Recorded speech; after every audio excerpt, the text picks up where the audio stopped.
in the last 15 days of Sha'ban now. The 15th has just passed us. And what we learn about this, first and foremost, is that we have to prepare for Ramadan. It's really important, especially in this time of year, now that Ramadan falls in the longest days of the year, and probably, if the weather keeps up, the hottest days of the year. And so Ramadan, in order to benefit from Ramadan, we need to prepare well for it. And when I say prepare, I mean obviously physically, mentally, and spiritually for it. There's a quotation from one of the early scholars called Abu Bakr al-Warraq.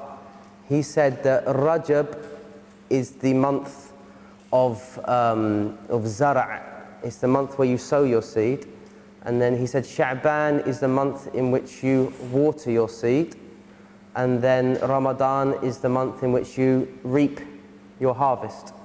And we know that the Prophet ﷺ said at the beginning of the coming of Rajab, the month of Rajab, he used to make the famous dua.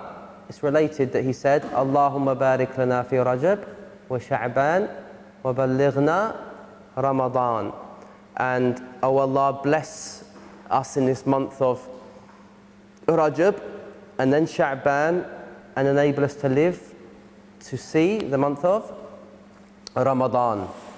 And also the Prophet ﷺ said, he highlighted the importance of Sha'ban. He said it's a month in which many people are heedless of it.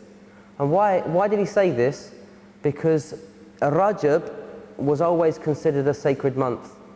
We have in Islam, we have 4 sacred months that were sacred before Islam. Do you know what those months were? Anyone? Shout them out.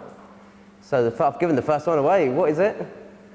The month of Rajab was considered sacred, and Muharram. Well, the next 3 are consecutive months, so you should be able to work that out. So if you know these are the months of Islam, use of Islam song. Huh? So what have we got? We've got Muharram. What else? Dhul Qa'dah. Well done, Amazin. Dhul Qa'dah. I'm going to pick on you for the. If no one else answers, I'm going to pick on you from now on. So what have we got?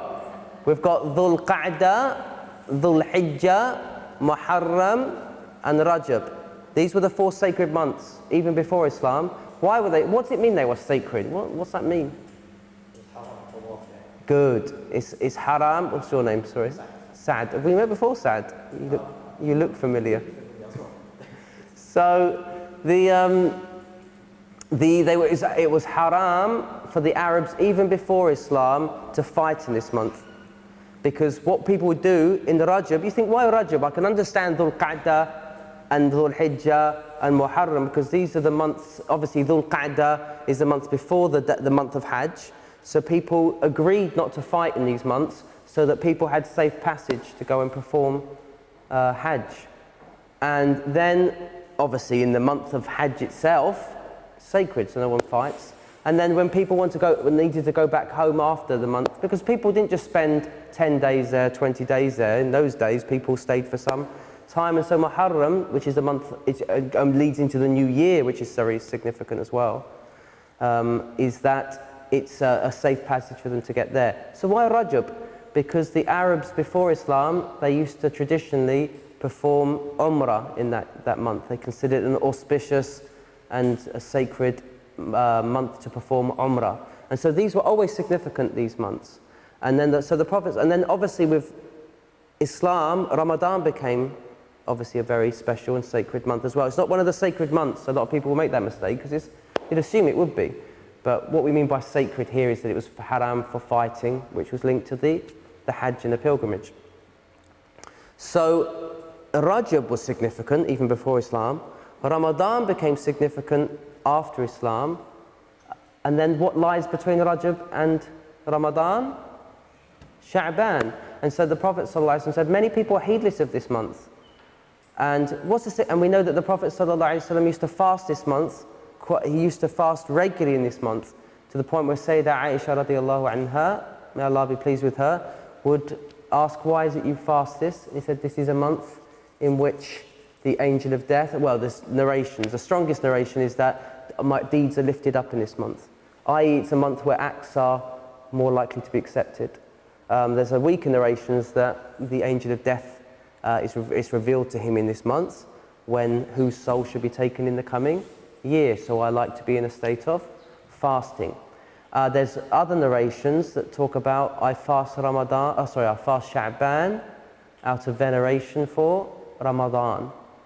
And so we get this sense that the whole point behind, one of the main purposes behind Sha'ban is preparing for Ramadan. And so the big mistake a lot of us make is that we don't fast throughout the year, and then when Ramadan hits us, we get the first 10-day detox feeling, don't we? Okay, oh my God, my head, how long are these days? So I like to see Ramadan like a bit of a marathon. They've got these 10K, what's these 10K runs, haven't they, recently, been up here in Yorkshire.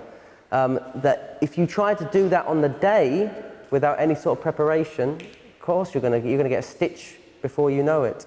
And so it's important that you train before that. And so what I recommend, it's a bit late now, but if you haven't already started, but you get a few in, is fasting a few days before, just to acclimatise yourself, especially now to the length of the days and the heat. And you'll find that I recommend twice a week, just to acclimatise yourself, so that when Ramadan comes in, you don't get hit with those 10 days, okay?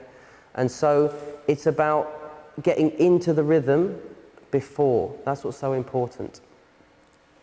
And this is a huge lesson for our children especially. You know, the youngsters, if you think about many youngsters, once a child, we're going to go more into depth about this, once children reach puberty, they become legally adults.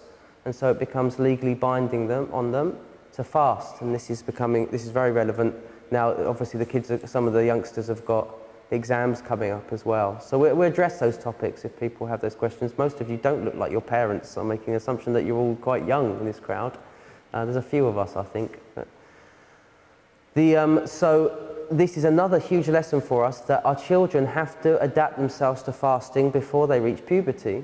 And so it's important that you do, my wife's family call them birdie fasts, like these sort of half-day fasts. You know, you get them to just not necessarily fast the whole day, but before Ramadan, you get them to do a few fasts where they see how much they can do in that day, into a point where they get a headache and they're struggling.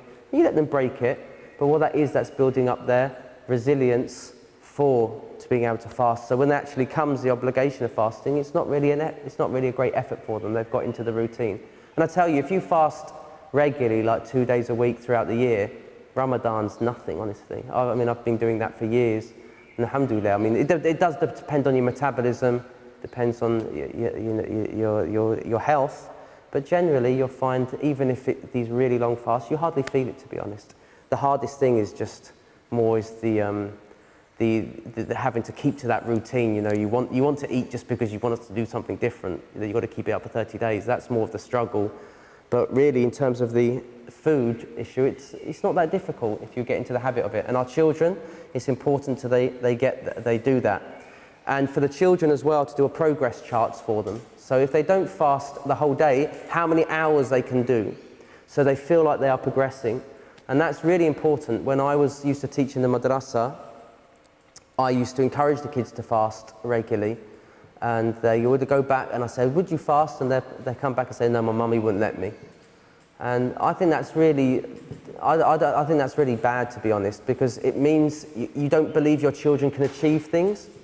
And there's many, many lessons from fasting that we're going to look at today, benefits of fasting, that aren't just physical. You know, we always focus on the physical of fasting, saying, well, it's detrimental to your health, well, it's this, it's that, it's, you know, many things. But we sometimes are oblivious to the spiritual and character-building traits of fasting. It's not just about the physical aspects, although it's an integrated practice, fasting, but there's many aspects to it that we need to consider.